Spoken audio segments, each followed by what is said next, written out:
Kok Ing and her younger sister Kok Keung may share a room, but their rooms and personalities could not be more different. The sisters have clashed often on household issues, and Kok Keung often has the final say. I remember an incident where we were shopping at IKEA, and I wanted to buy a couple of buckets. And so she said, no, don't buy. I said, why not? And we went into an argument, and then I remember my friend was with us at that time, and she couldn't take it, she couldn't stand it. She couldn't stand like, you want to buy lah. I mean, so what if your sister say no? I mean, yes, it's true that I will be paying for the buckets myself, but somehow or the other, it's just, I think it's like occupying space. So do you enjoy this bickering, or do you think that if you were living alone, then you don't have to go through this kind of like, oh, you want to buy, I don't want to buy, that sort of thing?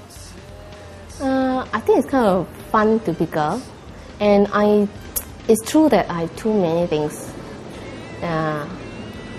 So it's nice to have somebody to control you. When I'm in a good mood, yes.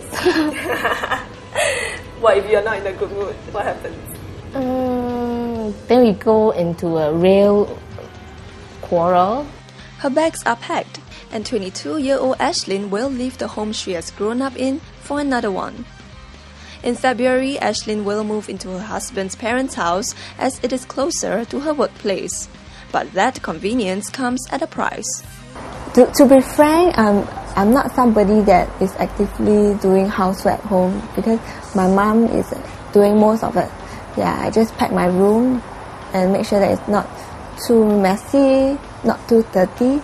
Yeah, and for the past few months, I attempted to iron a bit to practice.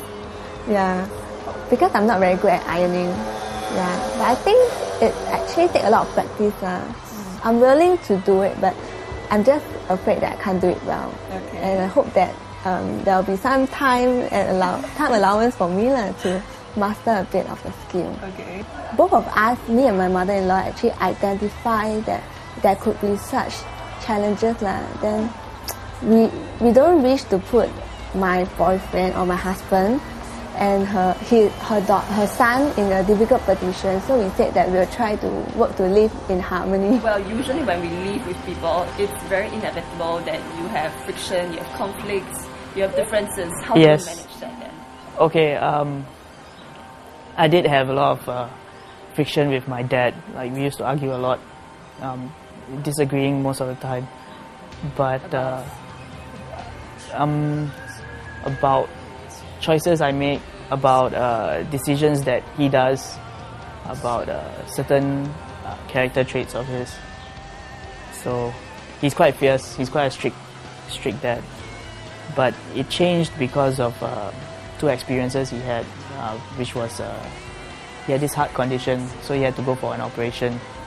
So after that he mellowed down, and it was easier to get along with him. So during that period of time when you have brushes with your dad, you thought of moving out with your friend to stay with your friends just to avoid more conflicts? No, it wasn't that drastic. I just locked myself up in my room and did my own thing.